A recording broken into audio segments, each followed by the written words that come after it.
नमस्कार, आप देख रहे हैं पब्लिक वॉइस न्यूज़। रेवदर के नागानी में आपसी रंजिश के चलते हुई मारपीट में घायल व्यक्ति ने आखिर 3 दिन के बाद उपचार के दौरान दम तोड़ दिया। मृतक का शव पुलिस प्रशासन द्वारा लाया गया नागानी गांव। परिजनों के शव लेने से इनकार करने के बाद शव मृतक के घर के बाहर पिछले 15 घंटे से रखा हुआ है। परिजनों द्वारा मांग की जा रही है कि जब तक सभी आरोपियों को पुलिस गिरफ्तार नहीं करती है और निष्पक्ष जांच का भरोसा नहीं देती है, तब तक शव एम्बुलेंस से हम नीचे नहीं उतारेंगे। मृतक भविष्य का शव नागानी पहुंचने के बाद मृतक के घर के बाहर सैकड़ों की तादाद में लोगों की भीड़ एकत्रित हो गई। साथ ही नागानी गांव में भारी संख्या में पुलिस बल तैनात किया गया है। वहीं एएसपी अमर सिंह, डीएसपी घनश्याम वर्मा द्वारा परिजनों को बार बार समझाइश की कोशिश की जा रही है।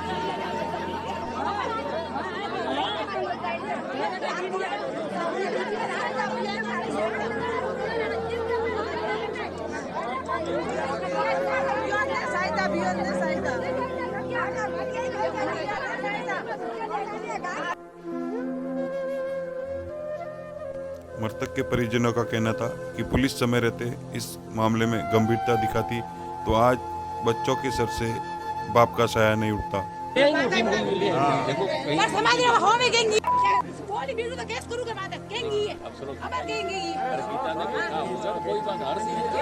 इस मामले को लेकर क्या बोले मृतक के परिजन?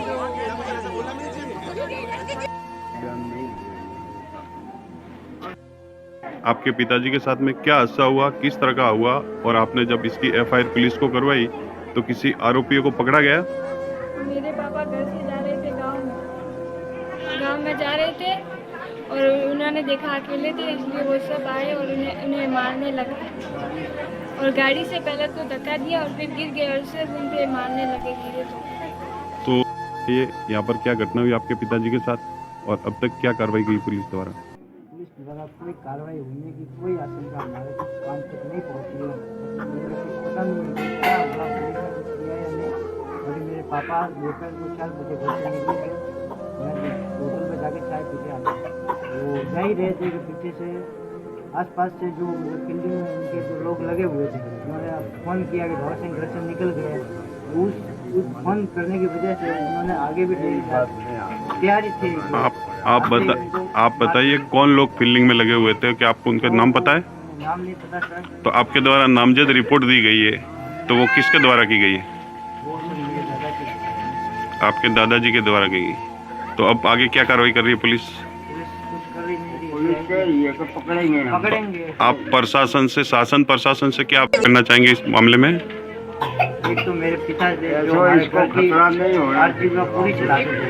मैं तो पढ़ाई करता हूँ, मेरी छोटी बहन ये पढ़ती है, मैं स्कूल छोड़ दिए। मेरी मम्मी की मानसिक स्थिति थोड़ी ठीक नहीं है, इस कारण से उन्होंने स्कूल छोड़ दी बड़ी बहन ने। और अभी कमाने वाला कोई नहीं है, घर का छोटा बच्चा है, संभालना मेरे ऊपर है।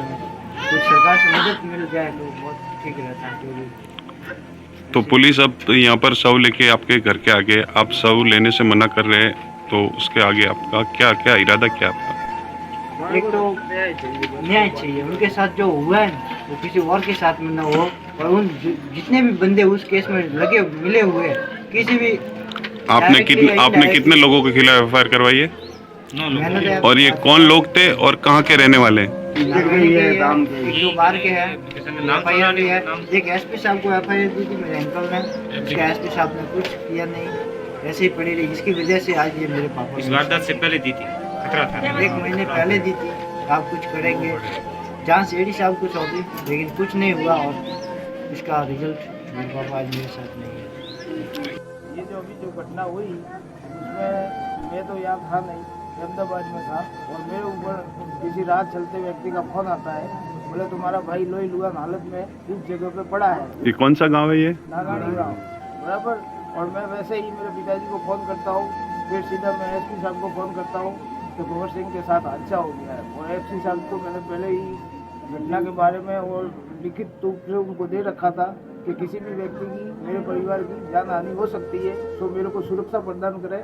और मेरी सारी जो मांगे थी वो मैंने उनको लिखित तौर पे दे रखी थी, पहले से ही दे रखी थी। जब उनके साथ पहले एक और वारदात हुई थी इसी घर पे, रात्रि में लोगों ने हमला किया था और इसी बच्ची के साथ में वो क्या बोलते हैं लज्जा भंग करने का और मारपीट करने का, और ये दीवारें वगैरह तोड़ ताड़ के आज रात्रि को हमला हुआ था। और उसके भी गवाह बहुत सारे हैं और हमलावर भी उसमें बहुत जन थे। आपके भाई की डेथ होने के बाद में आपने जब नामजद एफआईआर करवाई है, उसके अंदर अब तक क्या आरोपियों की गिरफ्तारी हुई है? अभी तक मेरे पास कोई विगत नहीं है कि कितने आरोपी गिरफ्तार हुए हैं। 3 आरोपी बता रहे हैं, लेकिन उनके नाम सही रूप से नहीं बता रहे हैं कौन कौन से आरोपी है, और अधिकतर आरोपी अभी भी फरार घूम रहे हैं, जिनसे हमको सुरक्षा पे हमारे खतरा महसूस हो रहा है। तो पुलिस आपके भाई के शव को लेकर आपके गांव नागानी में पहुंची है, तो अब आप शव लेने से इनकार कर रहे हैं, तो अब आप आगे क्या कार्रवाई चाहते हैं? लेने से इनकार नहीं कर रहे हैं, सब हम लेने के लिए तैयार हैं, लेकिन हमको उसके साथ में जो घटना हुई है उसकी पूरी तरह हमको मुआवजा चाहिए। और ऐसे उसको क्रूरता से मारा गया है कि उसका आप खुद देखोगे, निरीक्षण करोगे तो आपको पता चलेगा। ऐसा क्रूरता से तो किसी को पशु पे भी व्यवहार नहीं किया जाता। उसका हालत बहुत खराब है। आप बताइए इस घटना के बारे में क्या जानकारी दोगे? ये घटना से 1 महीने पहले इन लोगों ने धमकियां दी और 6-7 लोग इनके घर पे भी आके इनको परिवार को जान से मारने की धमकी दे के गए थे। इसलिए इनके भवर सिंह जो मर गए हैं, उनके भाई ने एसपी के सामने पेश होकर एप्लीकेशन दी कि साहब मेरे परिवार को जान का खतरा है, भवर सिंह के साथ में भी ये मारपीट करने के लिए मेरे घर के इर्द गिर्द घूमते हैं। लेकिन एसपी साहब की तरफ से कहा गया कि ठीक है, अधिकारी द्वारा कार्रवाई करवा देंगे। कोई कार्रवाई हुई नहीं। उसके बाद 19 तारीख को जब भवर सिंह घर से बाहर निकले तो ये लोग पहले से घात लगा कर 15-20 लोग वहाँ थे और उनके ऊपर प्राणघातक हमला किया, जिसमें लोहे के सरिये और कुल्हाड़ी वगैरह ऐसे सब, और बहुत बुरी तरह से मारा। 3 दिन जिंदा रहे और आज उनकी लाश यहाँ आ गई है। अगर एसपी ने उस एप्लीकेशन पे गौर करके समय रहते कुछ कार्रवाई करवाई होती तो आज इस परिवार को अपना मुखिया नहीं खोना पड़ता। इसमें छोटे छोटे बच्चे हैं। इस तरह से आज मैं खुद जाके थाने में भी मिला था, जहाँ थाने में मैंने कहा तो क्या 3 आदमियों को अरेस्ट कर दिया है, जबकि 9 आरोपी तो कंप्लीट इन्होंने लिख के दिए जो 19 तारीख की मारपीट में शामिल थे। और गांव वाले कुछ लोग भी बता रहे हैं कि वो यहीं घूमते हैं गाड़ी लेकर, पुलिस को कहते हैं कि हम ढूंढ रहे हैं, 4 टीमें हमारी ढूंढ रही हैं। आप एसपी साहब से हम मिले, पहले उनको बताया इस मामले कि ये ऐसा हो सकता है, तो एसपी साहब को यहाँ मौके पर आके हमारे को आश्वस्त करना चाहिए कि भाई ऐसा आपको कहने के बाद हमारे साथ ऐसा क्यों हुआ, ठीक है। और एक इस परिवार की आर्थिक स्थिति इस ढंग की है कि ये इसका भरण पोषण कैसे होगा। छोटे छोटे बच्चे हैं, ये मेरी बहन की तो मानसिक स्थिति भी ठीक नहीं है। छोटा बच्चा 2 साल का है, अभी दूध पीता। प्रशासन से यही उम्मीद करते हैं कि उनके लिए मदद वगैरह का भी, और इन आरोपियों को शीघ्र गिरफ्तार करें। ये तो धमकियाँ देते हैं, बड़ी बच्ची को धमकी दी थी, थानेदार खुद कहती है।